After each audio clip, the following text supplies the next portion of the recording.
Welcome to the Town Builders podcast. I'm your host, Levi Wentz. Town Builders is produced by the National Town Builders Association, implementers of the new urbanism. This episode is brought to you by James Hardie, what the best are made of. James Hardie is America's #1 brand of siding and is a surefire way to elevate your house. Their products are elegant, durable, and they have a variety of styles to fit exactly what you're looking for. To see more and find a local supplier, visit jameshardie.com. Hello, friends. Today, I sat down for a conversation with Scott Snodgrass, a farmer and entrepreneur turned developer who came into real estate through one of the most unlikely paths I've come across, coffee farming in the mountains of Nicaragua.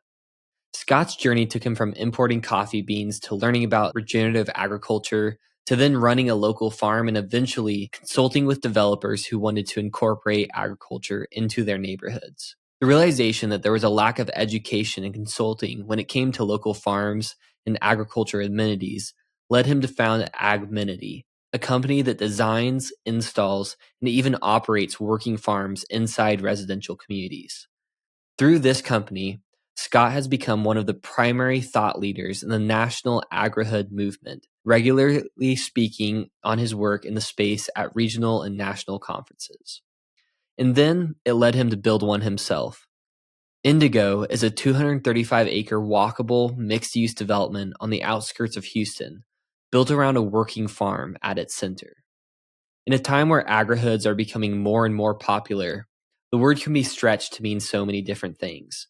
Scott brings real substance to the understanding of what it means to have a community farm and what the results of that are.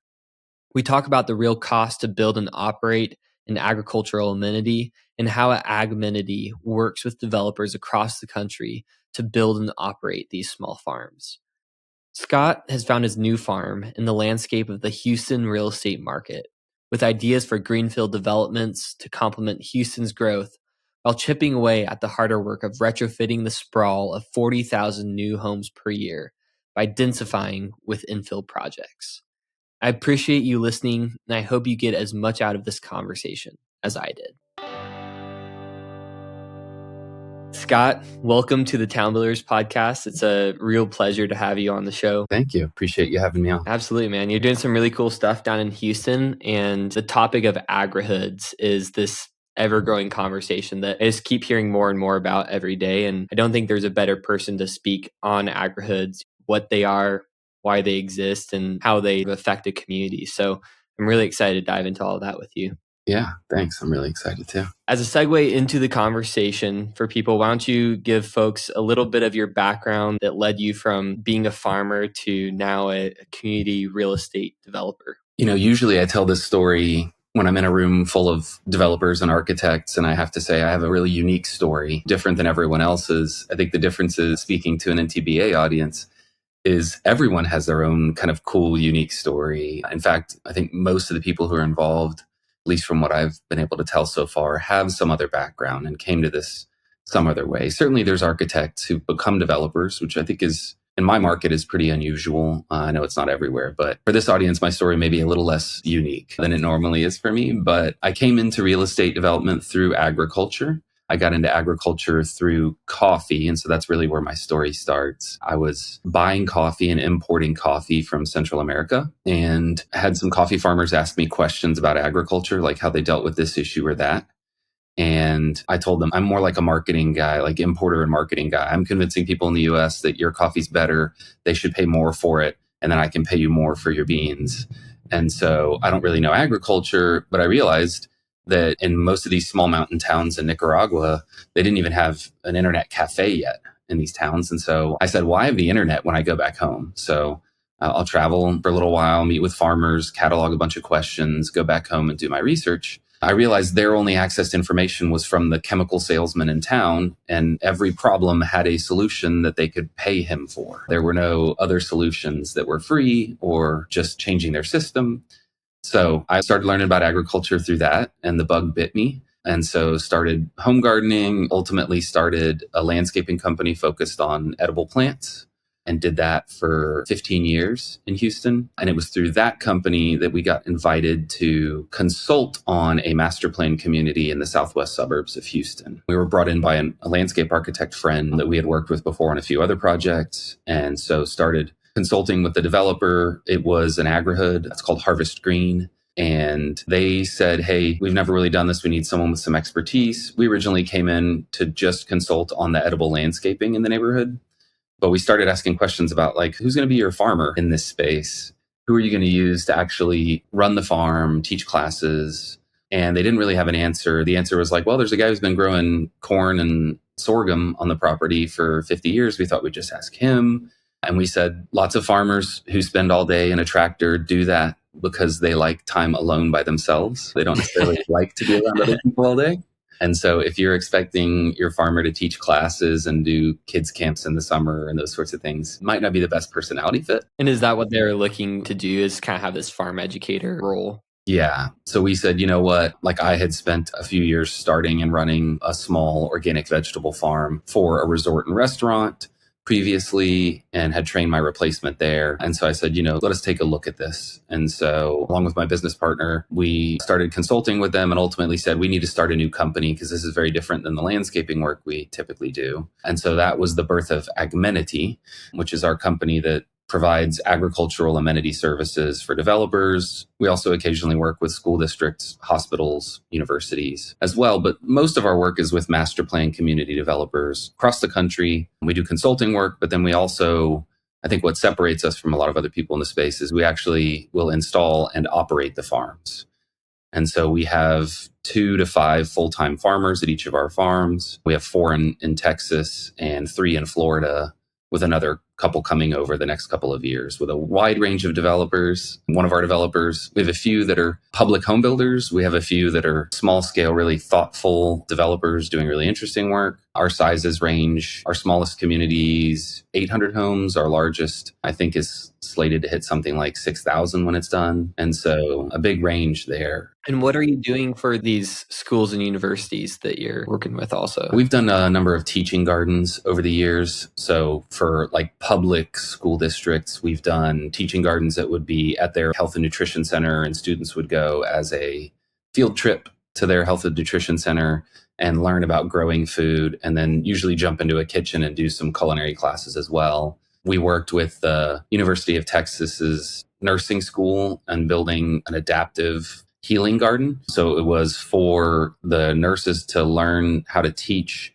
their patients about using gardening as a tool to overcome stress, promote healing. And the garden was designed for all bodies so that anyone could step into the space and use it as well. So we've done a number of those things over the years, helping install gardens for hospitals and other places.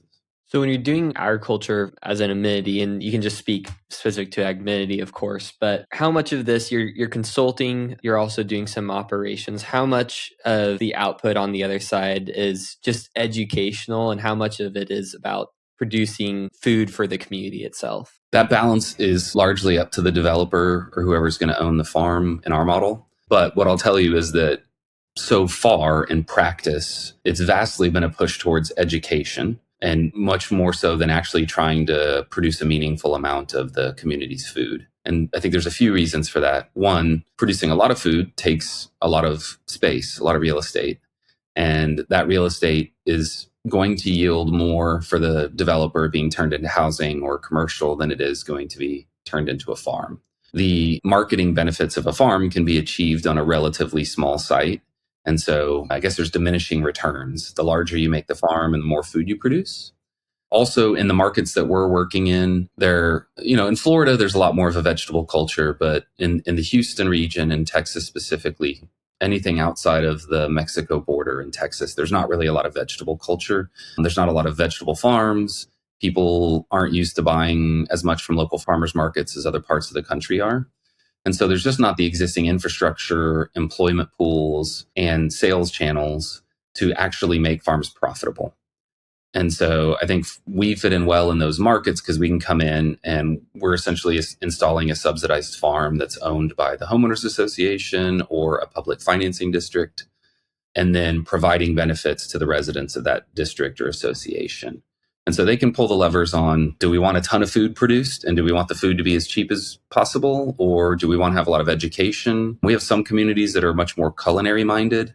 And so the farm acts almost as like a canvas for culinary programming as well. And we'll have chefs come out and do on-farm dinners and cooking classes, cooking camps for kids, and those sorts of things as well. Okay, so maybe this is a good moment to just pause and talk about the phrase agrihoods, because I've heard it used several different ways, and it feels like this term that can really be stretched. Mm-hmm. Sometimes it feels like it's nothing more than maybe just a community garden with really good PR or something like that. So are you able to define the different types of agrihoods you've seen and how they work and function for different developers? Yeah, I think there's a scale, and it's probably a couple of intersecting scales actually, that's what is the scope and intensity of the agricultural components within a community, but also what's the level of resident involvement. And so that probably ranges from like, I think Village Homes in Davis, California was one of the original, like in the 70s, I think, communities. It's a little bit more edible landscape focused than true farm focused. Sorry, what would edible landscaping be? Like a mixture of fruit trees and herbs and some vegetables, usually more perennial vegetables grown in a landscape. So it's to look beautiful. Sometimes it's to provide habitat for animals as well. But it's not large scale. It's less focused on efficiency of production. So it probably produces a little bit less or about the same, but often takes less intensity of work as well. And so I think you've got that kind of food forest idea that's like, let's set something up that's a system that can kind of work on its own, that takes minimal intervention from people, and then really use the residents to do what needs to be done in those spaces. And you range from that all the way up to ultimately in Newfield in Florida, we'll probably get to 150 acres of agriculture there eventually. And so we'll have a full range of scales. We already have the really intense vegetable farm in place on site right now. We did before they sold their first home. But then you'll see that scale diminish as we go away. But it'll end up being a very large farm with a lot of components, with orchards, apiaries, you pick flowers, vegetables, event spaces, everything within that farm. And we'll ultimately probably have a 5 or 6 person team there. We'll be like the master agriculturalist, and there will be other vendors using the space as well. There may be a tree farm, not a specialty of ours. So we'd bring in a partner, arrange a deal with them, and have them run the tree farm out of the space. And so that's a more intense and extensive project at Newfield there than others. It can really range. And the output of, say, a farm like that shared for free with residents, can residents come pick, or is it sold at a local store to residents? And how much is exported elsewhere? In our model, the farm is owned by the association or a public financing district. They're responsible for the costs of it. They pay us an operating fee. All income from classes, events, and the sale of produce goes back into that pool of money and offsets the costs. And so it's really up to the association or the public financing district. So they could choose to give everything away for free, but then the monthly bill for us to take care of the farm gets larger. If they charge full price or even a little bit of a premium on produce, then the cost in the end to the association comes down. So there's levers they can pull in really making it optimized for their community. But produce, that's also up to them as well. So we have some developers at the beginning who are like, hey, we only want produce to go to our events, and we just want to use everything we have in-house. And we have other developers who are like, hey, we want a few things for like a basket, something to look pretty. We want to have one cooler stocked at the welcome center that people can come buy vegetables from.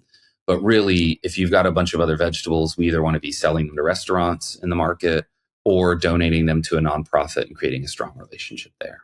You know, one of the ideas of new urbanist theory is just having all your daily needs as close as possible. And so I think the ultimate end of this farm and neighborhood idea is, well, can we create a farm that fully, the self-sustaining entity where the farm fully feeds the town or village or neighborhood that's nearby? Is that a feasible model that you've looked at that works? Maybe you can speak more to that.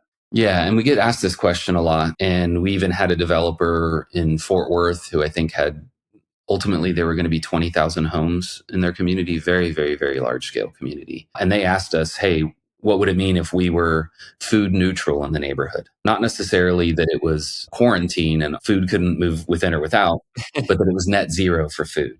So maybe we produce enormous amounts of beef and wheat, but we're still bringing in pineapple from another country. So then we've got to send some of our beef and wheat somewhere else. And so we ran a really rudimentary analysis of that. I won't pretend it was terribly sophisticated, but looking at acreages that it takes to feed people, how many people would be in the community. And it was going to take a little bit more than half of their land to feed everyone in their development model, which I'll admit was not very dense. And so I think NTBA and New Urbanism has the exact answer for this. If you were going to try to accomplish this, the way you would do it is actually by having a lot of small farms, not by having one big giant farm. And it would also be by doing it in smaller communities at a smaller scale and having it happen incrementally over time as it's demanded. Frankly, so many of our issues, and I'm preaching to the choir here, but so many of our issues come from this large scale planning and control of development. And we end up creating a lot of problems for ourselves, like sprawl, like separating our food systems from where people live. Well, and this was actually, we're jumping ahead because this is going to be one of my last questions for you. But Agrihoods, there's an obvious string that has been struck with people. Maybe this was just post-COVID, but people want to get reconnected kind of to that food supply and their local food system. But as you're mentioning, Agrihoods aren't really solving the problem. I think when we talked before, you thought that maybe 2 to 3% of the food was the total production of the farm that could solve the food needs within the community. So the agrihood model isn't really solving that need of feeding a local population. So outside of that, do you think that America's food supply can actually be meaningfully relocalized? Or are we at this point, with how we've developed over the last 80 years, are we fundamentally tied to this industrial monoculture system at this point? That is a big and complicated question. Thank you for asking it. And it's one that needs to be answered. And, I stepped into agriculture when there had been a long history of organic was the thing that we had been doing and really learning from. Rodale Institute have been doing a lot of that work and leadership. And then it became this how do we get small farmers back? And so it was this study of market gardening. How do we make it profitable? Who's actually making money? Who's a trust fund kid that's doing this for fun and posting about it on Facebook, right? MySpace at that time. How do we figure these things out? And I think it continues to evolve. Where I love to see the conversation has gone these days is the conversation of regenerative agriculture. So we're fine tuning, it's like as soon as we make a good term, big corporations co-opt it and water it down. And so we have to come up with a new term with new meaning. And I think that's where we are. But I've seen now the bleed over of regenerative agriculture pushing into the real estate world, starting to see conversations about regenerative real estate. And so it's threefold. It's how can humans best live in their environment with the correct amount of impact as a part of the environment and reduce the impact from what we're doing now, but also how do we incorporate our food system as a part of that as well? And so I see that we're moving in a good direction there. I keep going back to the village, Hamlet model, the way that we provided food for ourselves for probably a couple thousand years that seemed at times that worked. The issues we had were probably more with imperialism and control than with the actual food systems then. But I think that model of really dense human habitation in a small area with a lot of surrounding land that's green space or agriculture around it is a powerful one. This is Andres Duani's agrarian urbanism, that concept, and many others. But I do think that's a powerful concept for the way we should be looking at development. But I think we've got a ways to go to get back to that. And there's still value in large cities as well. And we have to figure out how to feed them. And that connection between rural and urban is really important. But I want to also make the point that I don't think that agrihoods in their current format are the solution to food system problems. But I do believe they're the first step in solving our problems in our food systems, which is wholesale education of the public. Right. And so I think that the purpose they serve right now is really engagement and education around food systems that then gets people thinking about it, maybe a little bit more willing to pay more for a product that meets some characteristic they want, gets them to demand something be regenerative versus just, well, if the price is only 2 or 3% different, then I'll buy the one that's better for the environment. Yeah. And that's interesting because you're selling agriculture as an amenity, but really it's the education as an amenity also, just that reconnection again, getting back to that. Yeah, I think all the time, there's all the anecdotes of kids who won't eat any vegetables. You take them to a farm. If they see it growing and they pick it and wash it themselves, they eat it and they love it. Right. And so it's the engagement, right? It went from an inert product that's forced upon them to something they've become an agent of and engaged with. And so that really changes things. And we've started putting in wood-fired pizza ovens at most of our farms, because you do pizza night and you have people harvest their own vegetables and just throw them on there. And then one of our farmers runs it through the oven real quick, 90 seconds at 800 degrees or whatever, pops it out, and people's minds are just blown. We've also forgotten how to cook vegetables in this country. And so many of the ways that we're eating vegetables, frankly, aren't very good. No wonder the kids don't like it. And so I think a return to those knife skills, those cooking skills, and the eating skills has been really beneficial for the communities that we work in. Vegetables on pizza are the only way I eat vegetables. So I'm glad to hear you're getting some. Yeah. Okay. So for a developer looking to partner with Agmenity or bring on agriculture as an amenity, how should they be framing this conversation in their minds? How should they be looking at an agrihood farm or a neighborhood farm? Yeah. I mean, first, it's what are your goals with the farm? And we can help walk through that exercise with you. We have some developers who are like, I just heard of this. I think it's cool. I want to explore it. And then we can walk through that. We have others who've already made the decision. I'm going to do this. We have others who their entitlements for their developments require it. And so they are forced to do it. And we can navigate all three of those with the developers that are doing it. But it really is, what are you trying to accomplish with the farm? And then we can plan a farm out that works for you. And it may be that we plan the farm that works for the community, and it doesn't make sense for Agmenity to manage it. And that's fine. And we've done plenty of those where we've consulted with developers, helped them get going, find their own pathway. For others, we're consulting with them, sharing a vision of what the farm can be, how it can impact their community. And then they end up hiring us in the end to install the farm and operate it long term. Town Builders is brought to you by Brett Jones, PA. Brett is a practicing land use lawyer in Florida, and as a patron and advocate for new urbanism, he leverages his background in corporate law and personal development experience to help landowners and developers get entitlements and cut through red tape to build human-centric, walkable neighborhoods. Visit brettjonespa.com to find out more. So what's sort of the, maybe this is a hard question to answer because every situation is unique, but maybe we can just create a scenario of a neighborhood that has 500 homes or something in it. What would your recommendation to be? What does the farm at that scale look like? What costs should I be looking at as a developer? You've talked about ongoing subsidy. So what would the expectations be at those different levels? So for farms that Agmenity manages, really 1,000 homes is usually the number that we give. And so this is large scale.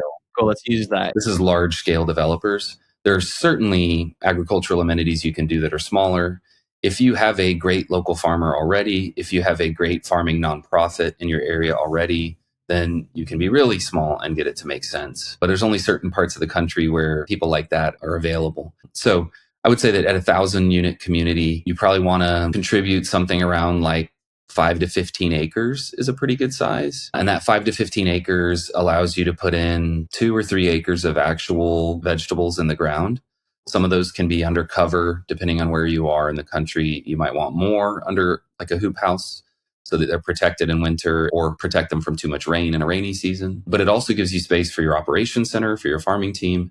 It also gives you space for maybe an event lawn, an outdoor kitchen, that wood-fired pizza oven we talked about, maybe even a playground. We have one of our farms that has a playground designed into it so that kids just go there to play by themselves and interact with the farm in that way.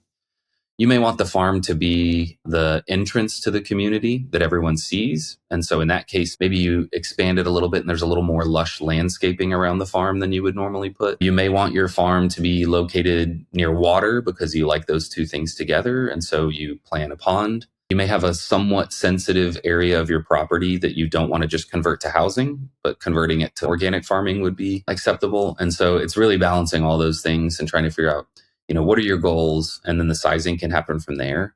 If you want to incorporate any sort of significant animal agriculture, that number, the acreage number starts to grow quite a bit. And then as far as cost, it's almost entirely tied to how many people are on the ground every day working at the farm. At Agmenity, we don't do the typical farm model of farm manager and then either interns or just farm hands that are paid pretty low wages. We need all of our team members to be able to lead a class on something or run the farmers market or, run the pizza oven, or go to the homeowners association meeting and speak about the farm and its budget. And so our role at Agmenity, that we have farm educators, and then we have the farm manager who's in a more of a leadership role. For that reason, our labor costs are pretty high, but that's what's providing the real amenity service. It's the connection with the people. We also offer farm club, where residents can come and have their own plot in the farm, and they pay a monthly fee. And then they get to literally work alongside our farmers, learn, when do we plant this? When do we plant that? How do I prune this? When do I harvest this? From our team. And so all of our team members need to be able to do that. So at our smallest scale, we're probably something like $250,000 a year in operating costs. And then the income that comes from the farm can offset that. On a farm that small, you're probably not going to do more than $50,000, maybe $75,000 in farm income. So your net cost ends up being $175,000, $200,000. Okay. It's probably about the smallest we'll do. In the Houston market and in Florida, there's this amenity arms race in neighborhoods where developers are constantly trying to come up with something bigger and shinier. And so that is our financial framework. And so it's easy to say, hey, our farm costs the same as the pool does to operate every year. It was a little bit cheaper to install. And you get to come out to our farm every day of the year. The pool's only open for 3 months. And so you start to make some of those comparisons and people understand it. But we're definitely the expensive model for how to do this. And there are certainly other options. So we start at maybe 175, 200,000 in net cost at the very, very bottom end and run all the way up $500,000 or $600,000 a year. But that's typically going to be for a community that's going to have 6,000 homes in the end. And the farm has to be large enough to accommodate enough guests that it doesn't become overrun. And I think that on even the smaller scale, if I recall, when we first got connected, you're talking about this idea of a 1 acre farm versus, a community pool or something like that. There's sort of this trade-off there. In that model, is the HOA just finding sort of a farm manager on their own and they're running that separate of Agmenity? Yeah, we can certainly help with placement. But what I'll say is that really good farmers are in short supply.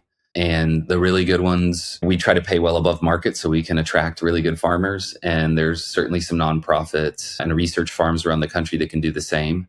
And so there's just not a ton of folks that are in the space in that leadership role. We do find a good number of people who are great fits in kind of the second layer down. So just depending on, I would just say that the farm is probably a little more fragile in that model, but it's one that can certainly work, especially if there's anyone on the development team who has any experience, even ancillary to agriculture, and just kind of has any idea about the space. Maybe they own horses or something like that, and they grew up in a rural area. That can help sometimes as well, just having a little bit of a frame of reference for it. I was just reading this article about Ceres is putting in this large, I think they're calling it gourmet clusters in the Chattahoochee Hills, kind of around the Serenbe area. But one of the lines from that article is saying food will do for this next generation what golf courses did for the last. Communities are going to be oriented. The social atmosphere that was oriented around golf will be oriented around food and agriculture. And I think a lot of people are attracted to that idea.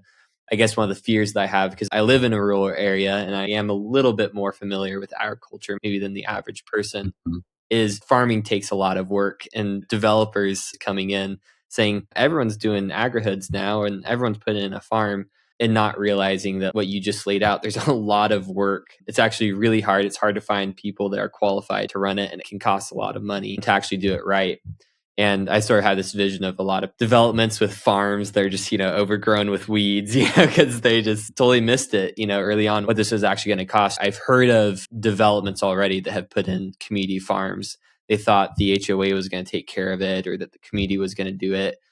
And for whatever reason, the handoff didn't happen, and it just turned into a dirt field and got overgrown, and has since, either been turned back into developed land or repurposed otherwise. Yeah, it's sad. We've seen it as well. And I think it's the developer that came out and billed themselves as an agrihood before really talking to anyone who had expertise in the space, and getting that same story, which is this takes thoughtfulness, it takes planning, it takes some work. It does have costs, but they don't have to be out of line with anything else you're doing.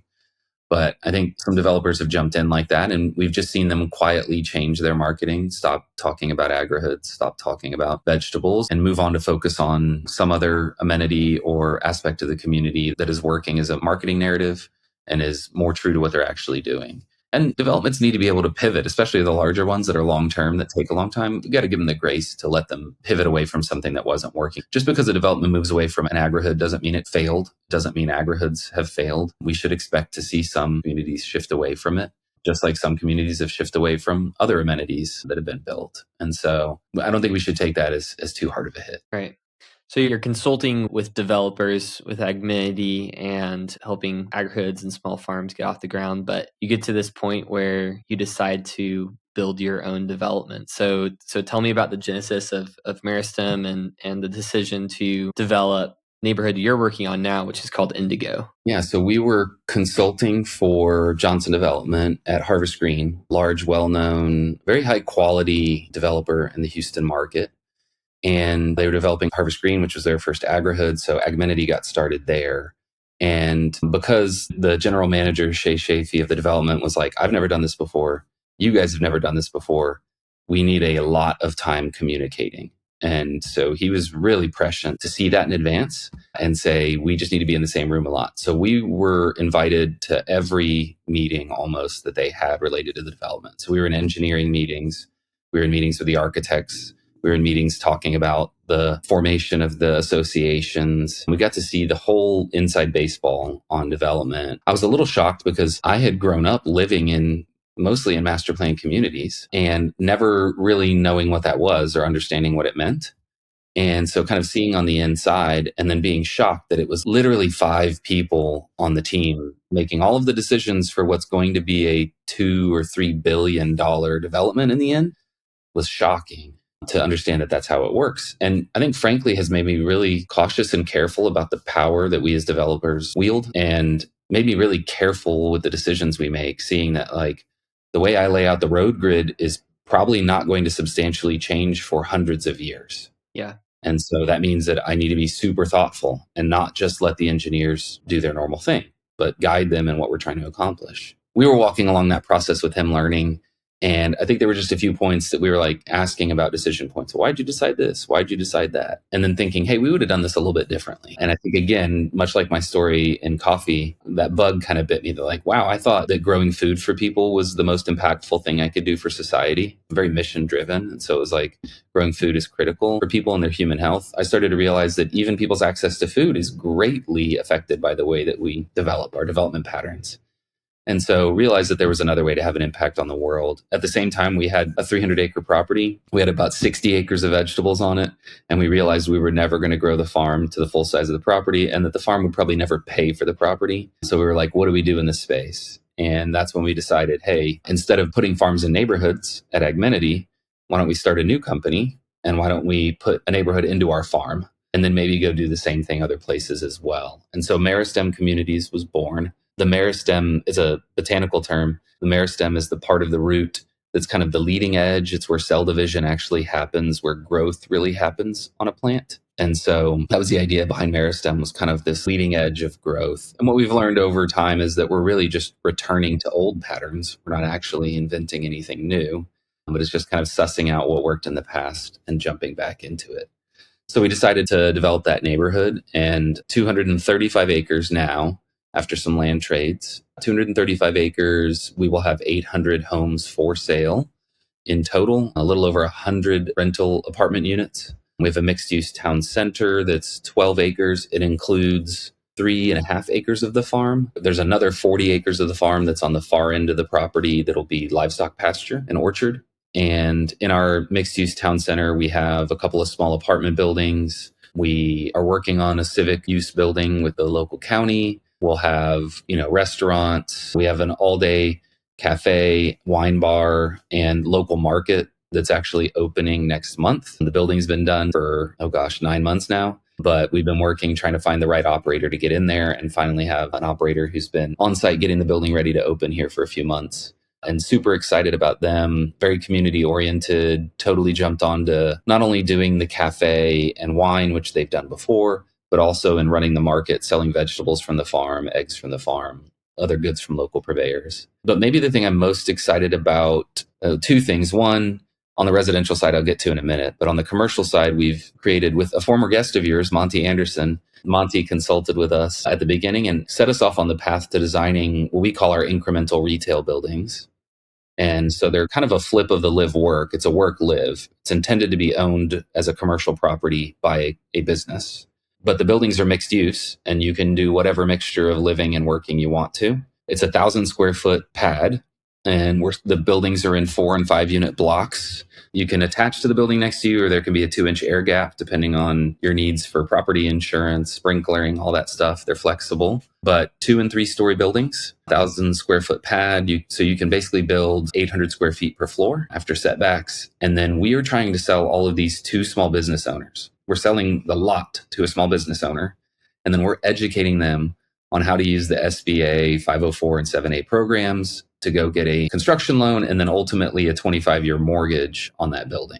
They can run their business out of it. They can live in it as well. They can have apartments in it that they rent out to other people if they want to. Just really flexible buildings. So we've sold 6 lots to small business owners. We've built a model ourselves that will be finished here in the next month or so. Really proud of that one. And then we will probably start to build a few specs as well. What we're finding is it's a lot of education to turn a small business owner into a real estate developer. So we probably want to have a few units just available for sale as well.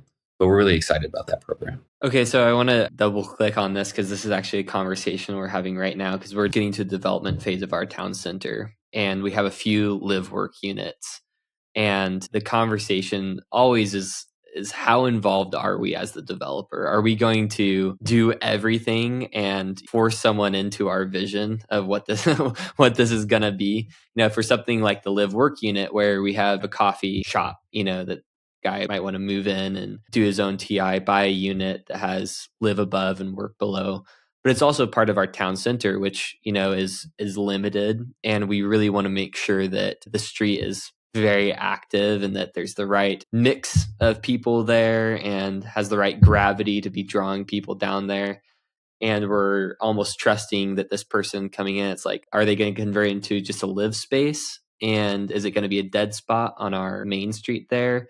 Or are they going to fail in their tenant improvements? Or, you get into all of these questions where you're trusting someone else. You've set this whole system up. And then you're going to turn the keys over to someone and be like, all right, finish the most important last 5% of this. And the whole community is betting on this working out for you. So maybe I'm overstating it there a little bit, but how have you balanced that idea of owning the commercial spots yourself and holding on to that or turning it over and trusting it to the ownership of others? We lean heavily into less control.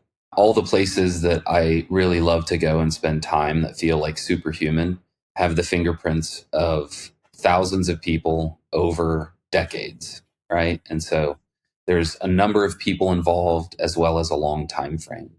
And I keep going back to Christopher Alexander's, I can never remember the title of his book. It's up here on my shelf somewhere, but it's the one where he took one of his classes was he at Berkeley, Cal Berkeley or whatever, took one of his classes and they looked at one of the wharves in San Francisco that had been decommissioned or whatever. Right. And was like, we're going to redevelop this. So he wanted to do it in a more normal pattern, which meant the city set a few guidelines, but then there were 15 teams, each with an architect, a land planner, an engineer. And they each then drafted a parcel, said, we're going to develop this parcel and this is what we're going to do. And then in the end came up with this plan for what that area looked like. And so it had the hands of different people involved in it. And so I keep going back to that process. Like, I know what I think is beautiful, but it's okay for someone else to think something else is beautiful. We need that variety in the neighborhood. Frankly, it's diversity, right? And what we see all the way, I'm a recovering farmer, right? So all the way down to earth systems, housing, small businesses, diverse ecosystems are more resilient. Just over and over and over again, we've proven that. And so if you create a monoculture of small business opportunities, you're going to find the same thing. If you create a monoculture of architecture, it's not going to be an awesome place to live. And frankly, that's probably my number one criticism of most of the new urbanist communities across the country is most of them have ended up with too narrow of a definition of architectural style. And so I love what I've heard most recently from a few people is we don't care what your style is, as long as what you're offering is true to that original style. You can't give me the bastardized version of Low Country, or something like that. It has to actually be the authentic version of it.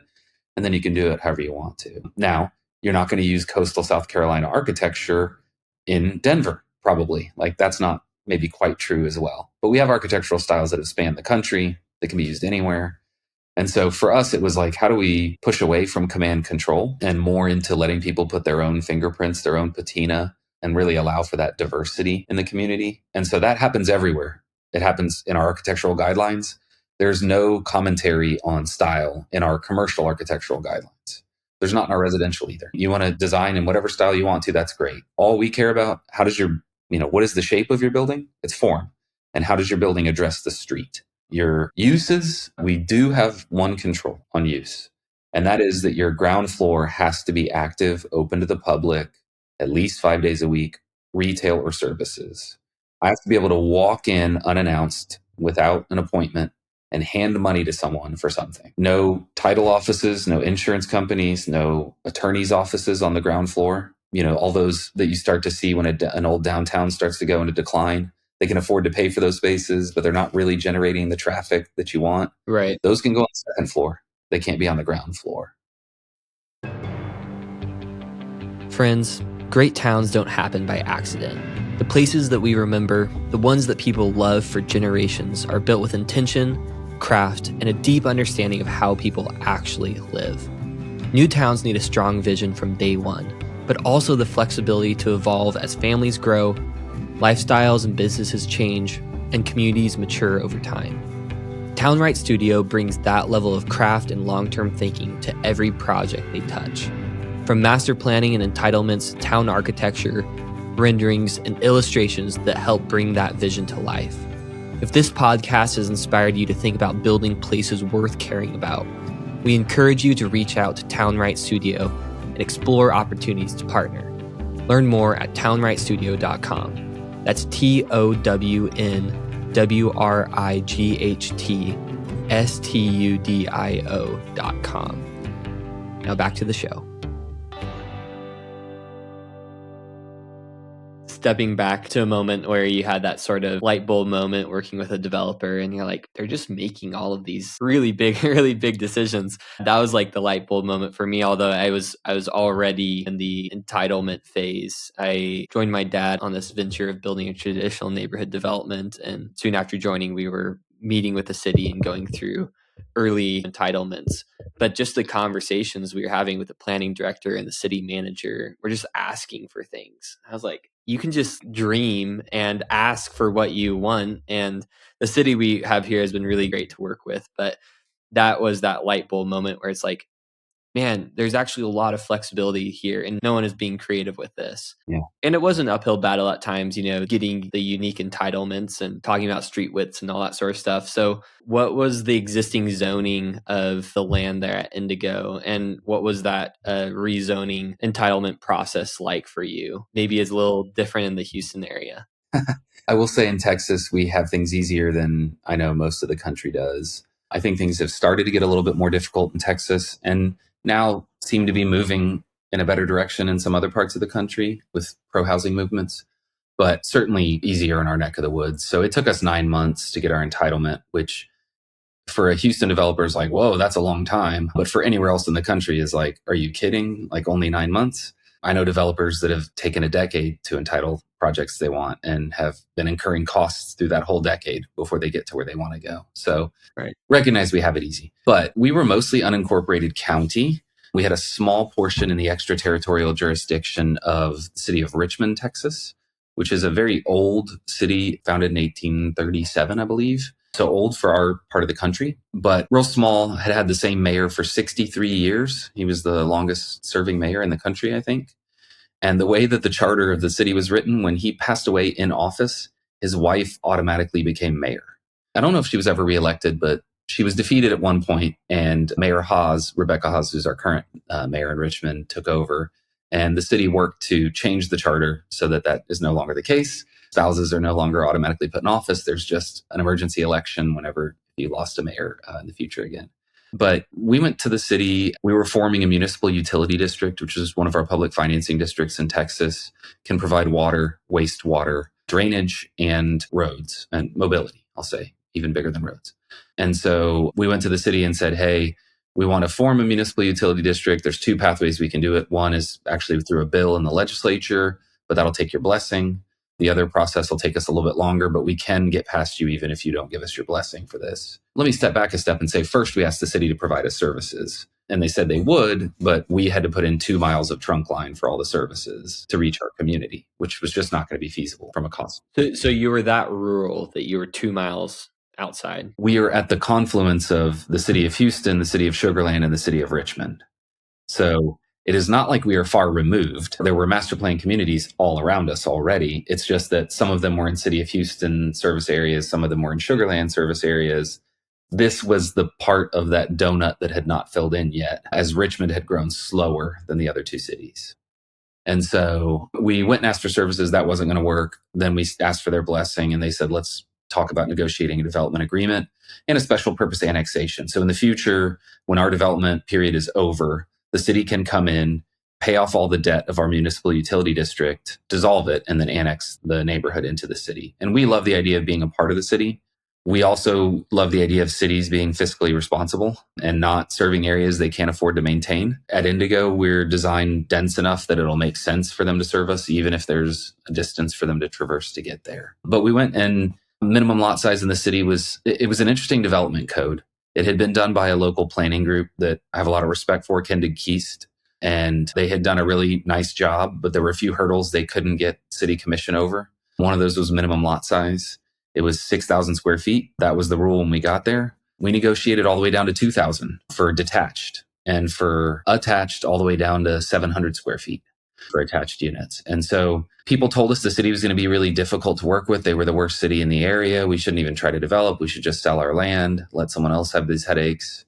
But in the end, we found that it was a bunch of people who care about their city, just like every group of commissioners and council members.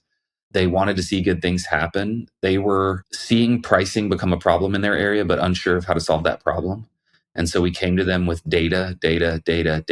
And in Texas, you can't go to people with California data. And so we made sure to find data from acceptable locations to share. Thankfully, Texas A&M's done their traffic department's done a bunch of great research on traffic safety. So we were able to tell the narrative of pedestrian safety on streets and talk about designing streets that are slower purposefully, but still provide fire access, and work through all those issues. So we dealt with all of those. Cottages were already written in, like really small homes were already written into the code. Kendig Keist was able to get that in. The issue was you could do 1,000 square foot cottage or even smaller, but it had to be on a 6,000 square foot lot, right, which completely defeats the purpose. So we talked through that with the council and ultimately were able to negotiate a development agreement that worked for everybody. It was not contentious at all. It took 9 months. We went to 5 or 6 of their city council meetings, but in the end, I think accomplished something that we were far enough away from the city that they could pretend like they had nothing to do with it if it was a huge failure. And I think that was a benefit to us. But also, we will add about somewhere between 20 and 30% to their tax roll. And so we are making a huge difference. They're the county seat, so all the county government buildings are there and they don't pay taxes on those. And then they have most of the nonprofits for the region are also housed in Richmond. And so they're only levying taxes on like 60% of their land. And so by adding Indigo in the future, they'll add a big portion of taxable income. So how was this financed, and what did the fundraising process look like? Yeah, so in the larger scale master plan community world, typically you're working with production. At least a portion of your home builders are production home builders. And so we have we have one continental home builder. They're based in Toronto, Empire Homes, but they also have a number of divisions in the US. David Weekley Homes, also building at Indigo. They're national. They're top 15 in the country, but privately owned and based in Houston. And then we had Highland Homes, who's very large, but Texas-only builder. And then Autograph Homes, which is a new startup. And we know the ownership team there and knew that we wanted to work with them. But they're all production builders. They're building hundreds of homes in their local division every year. And so when you're going out with a purchase and sale agreement to one of those home builders, we can sign a contract 2 years in advance of delivering lots. And we can get 20% earnest money that is released to us at the end of the feasibility period, which may be 30 days or so. To a degree, we get to outsource the equity of our deals, the equity portion of our capital stack, to those production home builders. In exchange, we take on the development risk and land ownership that they don't want to have. And so that's a trade that's painful for developers sometimes, and sometimes it's painful for the home builder. But it's one that seems to have worked out. So our equity essentially comes from that deal. We already owned the land and at a good low basis, so that was helpful as well. We had been using it for agriculture, so we hadn't been paying taxes on it in the past while we owned it. And then we went out and got financing from a private lender. Highly recommend. have not often enjoyed working with an actual bank, but have really enjoyed working with a few different private lenders now. Enjoy our prime lender right now on our property, and they've been with us since the very beginning. They're flexible. Our lender was a developer before they became lenders. So it was like a whole team of people involved on the development side that flipped and became a lender. And they've grown really quickly along with us. We were $16 million in our first loan facility with them, and I think it was the largest one they'd ever done at that time. Now I think they're close to $500 million in assets that they control. So they've just really, really, really grown quickly alongside us, but they've been really good partners. And so highly recommend private lending to anyone out there who's putting together financing for a deal right now. We also have some options for financing related to our municipal utility district. So we're outlaying costs that ultimately we will get paid back for when the municipal utility district sells bonds. And then they pay those bonds back by taxing the future residents of the neighborhood. This is one of the reasons housing in Texas can be so much more affordable on your purchase price, is because you're going to pay more taxes in the long term than you would somewhere else for your home.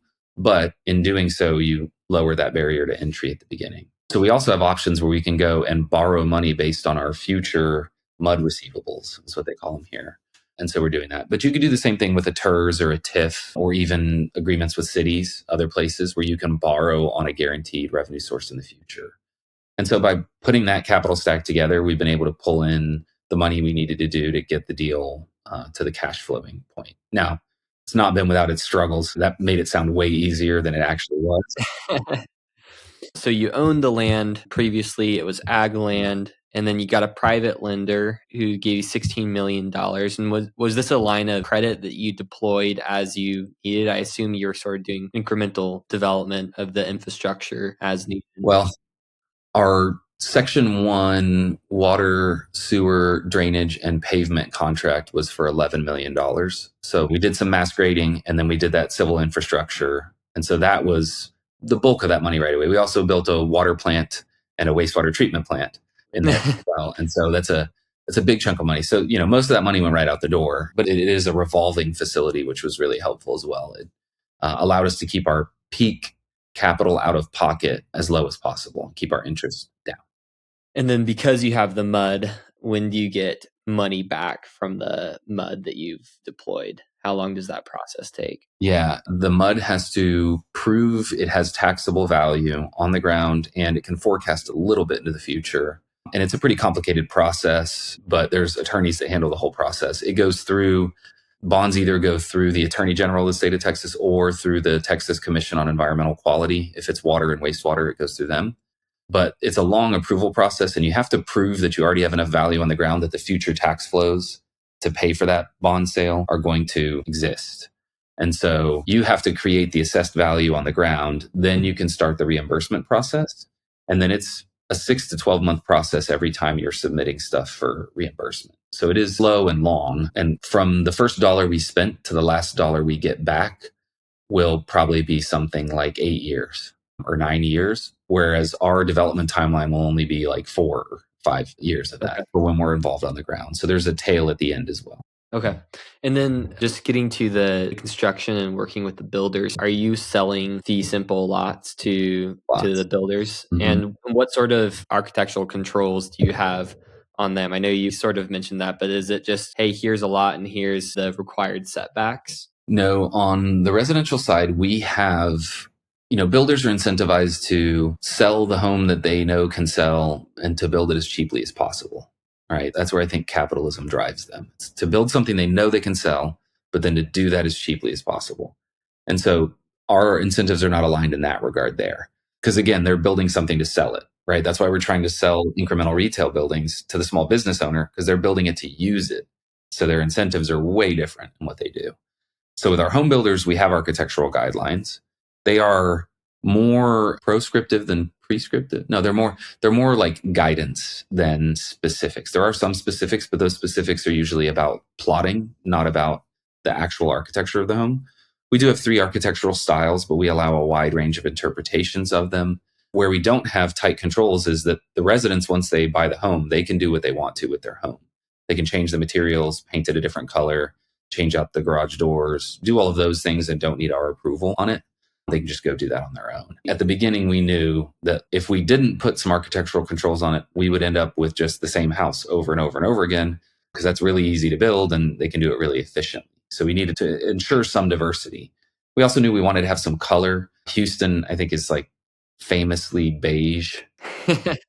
The trend lately has been like all white with black trim. We didn't want all of that either. And so really asking for diversity of material usage and paint schemes. So each of our builders has to have 3 floor plans for every product type. They have to have 3 elevations for each of those 3 floor plans, and they have to have 3 color schemes for each of those elevations. And so that gets us to that infinite number of permutations that has really given us some good diversity in the neighborhood. Getting builders on board to that point, was that a difficult task at all, or did they recognize what you were trying to do? I think it was just they were willing to comply to be a part of the deal, and they wanted to find the easiest way to comply, which frankly, I'm all about reducing friction. Like, let's make it easy where we can. But I think for them, it was just about complying with it. The biggest issue we ran into is just we require a usable front porch. It has to be 6 feet in depth. And in Houston, we have a lot of like 4 foot, 3 and 4 foot stoops and porches that aren't really usable. You can put a potted plant out there, but you can't fit a chair. Like, what's the point then? And so we required almost every home has to have a front porch. We approved a few floor plans that wouldn't have fit with a large front porch, so we allowed them to just have a stoop.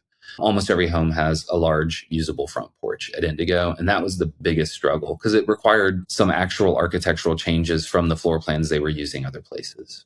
And you can go into as much depth here as you'd like or be as vague as you'd like. But do you feel like at this point, has the extra work and effort paid off? You know, you've gone through and you've gotten a little bit more unique entitlements and zoning. And so what does the return look like compared to what you could have done doing a more conventional suburban setting, even with, you know, the existing farm there, let's say?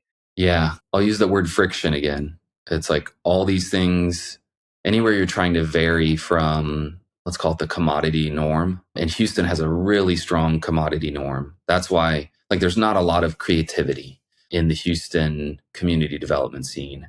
And it's because there's a pathway that's been paved that is easy and safe and makes money. And so I understand, like, why would you vary from that? Those are 3 things that sound great, especially now. But I think I'm, again, mission driven. And so for me, it was like, yes, you know, I mean, every developer cares about the end user's experience. Some. I think for me, that care goes a lot further than some other developers. And so we really care about how our residents use the space. And so when I get frustrated, when I'm down because of all the friction, when you have that phone call where you're like, this person just doesn't get it. It doesn't matter how many times I explain it. Or these people get it and they think I'm stupid for trying to do this. And now I've got to wait 5 years to prove them wrong. You know, those days aren't fun. And that's usually when I try to go connect with some of our residents. I mean, we have 150 households that are already occupied at Indigo. And so it's like, I send an email to one of our residents and check in on something, or I drop into a club meeting or something like that. Because seeing the people actually using the space, and I've told the story a bunch too, is going into this, I think I had a moment early on where I was like, new urbanism's cool. All my architect friends are going to think Indigo's so great. All of my landscape architect friends are going to love what we're doing with walkability, streetscapes, and all of that. But the residents really, they're just buying a home in a neighborhood, and like they're not going to really know the difference. And boy, was I insultingly wrong to our residents in underestimating them. We had our second town hall meeting a couple weeks ago. We did an exercise where we gave little cards out and said, why did you move to Indigo? Share your intentions for you and or your household on this card for your intentions for being at Indigo. Like, why are you here?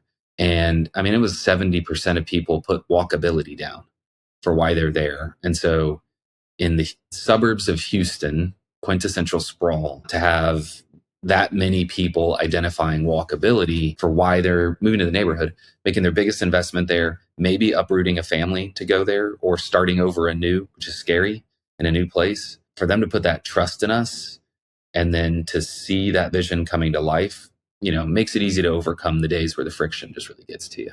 Well, and you sort of brought this up, but the pattern of development is doing what's worked in the past. And there's a certain aspect of that I don't being in development, new urbanist communities or not, you understand the amount of work that goes in, not to mention the capital involved and the risk involved. And it's like, Mhm. man, I don't want to make a mistake here. There's a lot riding on this, a lot that could go wrong. So let's play it safe. But I think what changes this paradigm is if there's extra work and effort that's happening over here, but it results in something that's more valuable, that the market, just to use capitalistic terms, is like if the market rewards that effort, I think that that's going to be what starts changing the pattern of development, which I think we all want to see. We don't want this to be exclusive of like I have my little development that's working well. I think that most of the people that I've realized, in the National Town Builders Association and people that are doing communities such as yourself, they want to see the world operate a different way than it currently is and providing that alternative. And so what you're proving there hopefully becomes a model. Hopefully it becomes a successful financial model that other developers can look at and say, yeah, I want to do something like that, because I think that's just positive for everyone. Yeah. And that's an important part of it. And I was having this conversation. I'm involved at Urban Land Institute and was at the national meeting in Nashville a couple of weeks ago. And I love going on the tours there because typically the developers will share there's maybe 50 or 100 people on a tour. They will share numbers with you on how the deal went. And I think that's what's so often missing in our industry is that lots of times you'll see someone posting this story about how this community is just awesome. Look at this cool thing. It's X, Y, and Z, the shiny new object, blah, blah, blah. But sometimes on the backside, it's like, I know that person and they told me they lost money on that deal. So yeah, maybe we shouldn't be celebrating that project. And there may be things about it worth celebrating, but let's make sure that they can be done and be profitable so we can keep doing it. Like how many developers have done a really cool project and then their next project is not that cool. And you go talk to them and they're like, I don't know if it's worth it. We love what we built. It's super cool. We love it. We got so much publicity for it. That's opened up new avenues for us. And for me, it's the friction, it's the headaches, it's the banging your head on the wall. How much of that are you willing to take? I have a pretty high appetite for it. I can bang my head on the wall a lot. Other people can't. And so you really got to know, like, how much of that can you do? How much risk are you willing to take? Because all of this friction adds more and more risk. And we've seen that. We've had delays compound into delays, compound into delays. Frankly, if everything had run smooth, which it never does, but if everything had run smooth, we would probably be wrapping Indigo up right now. And we have 2 years left now. Like we've probably hit 2 years in delays. We shot out of the gate with sales so strong. We sold all 16 of our Section 1 cottages in 45 days. I mean, it was as fast as they could write contracts. And then we've had a waiting list for a year and a half till we could deliver more of them. And we just delivered them last week and now they're starting to sell again. But I think it's one of those things where like you gap out on lots like that because what you're doing is complicated and not all of your trades or attorneys or engineers or planners, none of them understand everything you're trying to accomplish. And so I guess I'm learning how to be a leader of all of the partners we have in the deal, all the trades, all the designers, learning how to be a better leader of them to ensure that we have alignment and where we're trying to go and that everybody has understanding. But in the end, what we're seeing is our home values are rapidly increasing. Home pricing continues to go up at Indigo, even in a softer market. The past 3 weeks, I think we've sold 16 homes in 3 weeks. And so that's a pace that's starting to pick up again. And maybe summer season's going to look good for us. And so the indications are this is something of value. If we had had a smoother entry, I think it would have just like been a tidal wave and that would have caused all of its own problems.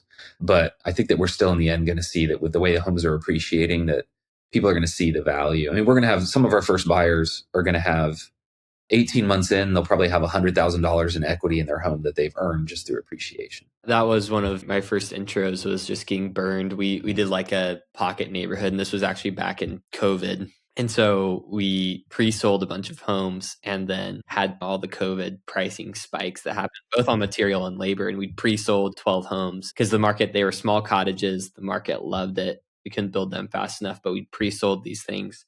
So we sold one house for $299 and I think we broke even on it pretty much. Yeah. And 10 months later, the homeowner sold it for $399. Yeah. And I was like, we just put like 2 years of work into this. And this person in less than 10 months made more money than we did, It's like those things. But we realized that building things correctly is adding value. And when you're working at a larger scale like you are, you're going to start recapturing that value of the increased pricing that's happening. And we only have 3 sections. And so like in some ways, I wish we had another 1,000 acres, and then you have a chance to prove your value and then to capitalize on it. I don't mind sharing it with our homeowners, but those first people who bought in the neighborhood were buying into some risk. Who knows what the neighborhood was going to end up actually being. I get that, but it does sometimes feel like we've created a bunch of value that our home builders and our homeowners are going to enjoy.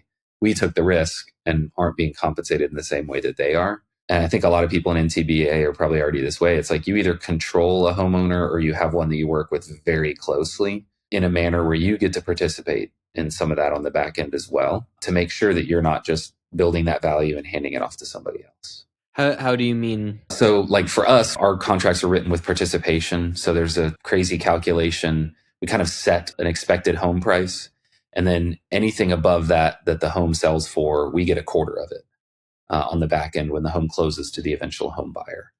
And so you've got to have a way that you're able to capitalize on that. I think next time I'd probably push for 50% or even 75%, because that expected home price we're setting is based on what the home builders are selling homes for in other neighborhoods around you. So if your neighborhood's selling for more, it's not because of the home builder, it's because of your neighborhood. And so I think capturing more of that's important. But I also see some of these smaller development, not smaller, but kind of our size and smaller, let's say 200 to 800 homes, seeing more and more where the developer is also the home builder. Yeah. And so then you are getting the profit when those homes appreciate between the expected sale at lot closing to the actual final home sale. You're still getting to participate in that. I've certainly seen a lot more people converting to that. And one person I was talking to, they're 15 years into their development and they were just finally converting to being their own home builder there too. Because you spend so much time, especially if you have tighter architectural controls than yourself and you're trying to create some sort of quality, you spend so much time babysitting builders, and making sure they're following the rules. It's like you could just be doing that yourself. And so that was actually for us, we're our own builder as well. And that was probably one of the harder parts, was starting the construction company and actually getting our quality and scopes down and that sort of thing. But after a couple of years, I almost can't imagine not having that, right, and trying to work with other builders and just the pain points that would exist there. So just in closing here, what is your vision for Meristem Communities? And is Indigo your project that, you really just want to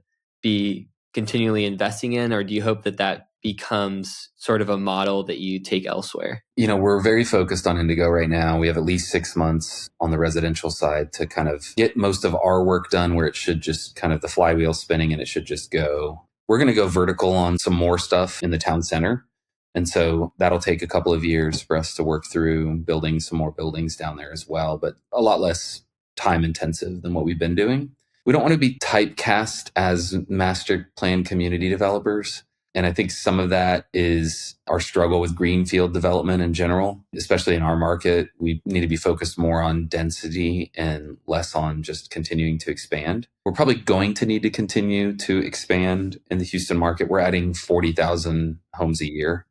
And so that's pretty hard to do that in infill. And so if we're adding 40,000 homes a year, you're going to need some greenfield development. Let's make sure it's dense when we do it. Let's make sure that it's mixed use and walkable and creating connection points between people. But I think we'll also be involved in infill development, neighborhood rehab kind of stuff, where it's like you have a neighborhood that some of the homes would get torn down. Let's gently increase some density in those neighborhoods with missing middle housing. Let's work to rehab some of the old commercial buildings, find new tenants for them, and kind of just plant ourselves in a neighborhood or two and start to work within those neighborhoods to slowly create value, both for residents and for the projects that we're creating. So you're more locally focused then and kind of want to stay in that region? Yeah, I mean, I'm mission driven. And so my impact is like on my city of Houston. But even more so than that, I believe from a value proposition standpoint, it's like you can do a bunch of infill in one neighborhood, start to capture some of that same appreciation we were talking about. If I improve this neighborhood, start to make it a cooler space, more desirable space, create new housing, densify a little bit in that neighborhood. If I continue to develop in that neighborhood, and if I'm developing multiple projects at once, I can reap some of those rewards that I've created. Now, obviously, some of those rewards need to go back to the residents who've already lived there. Those are the people who've really created the value. is that you have people there in that neighborhood already. So it's a careful balance, but we're starting to do some early thinking about how that process will work. I'm sure Monty's idea of finding your farm has really struck a chord with you. Yes. Yeah, exactly. I probably just stole the idea from him wholesale. Yeah. Oh, wonderful. Scott, thank you so much for coming on and just sharing all the wonderful things that you're doing. And where can people follow along with what's going on with Agmenity and Indigo? Yeah, agmenity.com, indigocommunity.com, meristemcommunities.com. I'm on LinkedIn. I've been too busy to be as active as I used to be on LinkedIn, but I still get on quite a bit and look around, but I'm not posting as much as I was. I want to get back into that soon. But you can connect with me on LinkedIn if you got questions or want to connect. Always love hearing other people's stories. Always happy to tour people around. If you're going to be in Houston and want to swing by, we'll set something up for anybody who's interested. That's wonderful. Thank you so much, Scott. Thank you, everyone, for tuning in and listening. Thanks.